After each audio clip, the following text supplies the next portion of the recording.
Sabe, a gente se pergunta às vezes, como é que uma cidade nasce? Muitas vezes não é por um grande evento, sabe? É pela visão de algumas pessoas. Essa aqui é a história de Adustina, lá na Bahia. Uma cidade que, no fundo, nasceu do sonho de uma família e que acabou virando alicerce para toda uma comunidade. Vamos mergulhar nessa história para entender como tudo aconteceu. Imagina só. Essa era a realidade do lugar que um dia ia se chamar Adustina. É um retrato bem desolador, né? Essas palavras tiradas de relatos da época pintam um quadro de um lugar parado no tempo, precisando desesperadamente de uma faísca, de alguma esperança. Para a gente entender como essa virada aconteceu, primeiro a gente precisa dar um passo atrás e conhecer o cenário daquele tempo. Então, para entender Adustina, a gente precisa voltar lá para os séculos 17 e 18.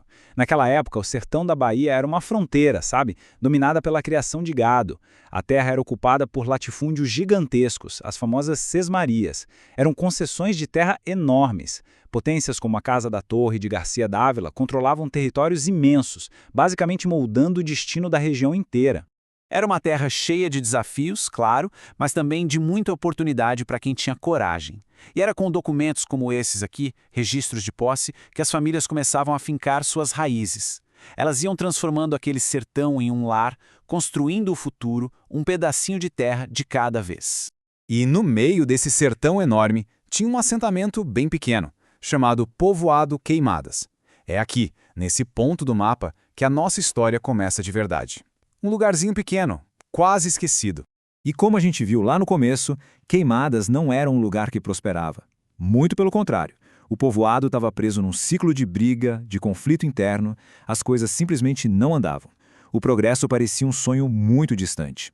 A comunidade precisava de uma mudança, e uma mudança bem drástica para sobreviver. E bom, essa mudança estava prestes a chegar. E esse ponto de virada tem nome e sobrenome.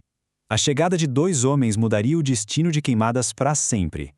Onde antes tinha briga, eles trouxeram a paz. Onde tinha estagnação, eles trouxeram desenvolvimento.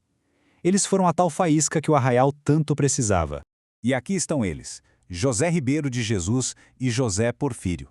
Dois cidadãos que não foram lá só para morar. Eles assumiram a responsabilidade de transformar aquele lugar. Eles tinham uma visão em comum e juntos colocaram o plano em prática. O impacto deles foi imediato. Conseguiram acalmar os ânimos, rapaziguar os conflitos, deram um gás na economia com agricultura e comércio e, o mais importante, eles deram um senso de direção para a comunidade. Eles não estavam só vivendo ali, eles estavam ativamente construindo um futuro melhor para todo mundo. Mas o legado deles vai muito, muito além da paz e da prosperidade material. O ponto central, a verdadeira semente que eles plantaram para o futuro, foi a crença total no poder da educação.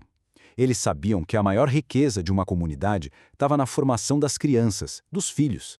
E a linha do tempo aqui deixa isso muito claro. De um lado, a gente tem a visão inicial dos fundadores. Do outro, o resultado concreto, anos depois, em 1928, o nome de Agenor Ribeiro de Jesus, filho do José Ribeiro, sendo celebrado numa festa da escola. A semente que eles plantaram estava de fato florescendo na geração seguinte. Era um sinal claro de que a aposta na educação estava valendo a pena. Olha, documentos como essa carta são uma janela fascinante para aquela época. A caligrafia, as palavras, tudo isso nos conecta diretamente com as preocupações, com os sonhos daquelas pessoas. Eles não são só nomes num livro de história. Eram pessoas de verdade, construindo uma vida no sertão. E aí, o tempo passa e a gente vê como essa história chega no seu auge. Todo aquele esforço, a visão de paz e principalmente o investimento em educação da família Ribeiro e de outros pioneiros não foi em vão. O pequeno e problemático povoado Queimadas estava destinado a se tornar algo muito maior. E aqui está, o ápice da jornada. Em 1989, o sonho vira realidade. O antigo povoado de Queimadas se emancipa e se torna, oficialmente, o município de Adustina. A jornada de gerações que começou com a visão daqueles dois homens finalmente alcançou seu objetivo, a criação de uma cidade autônoma, próspera. Pois é, a história de Adustina nos deixa com essa reflexão.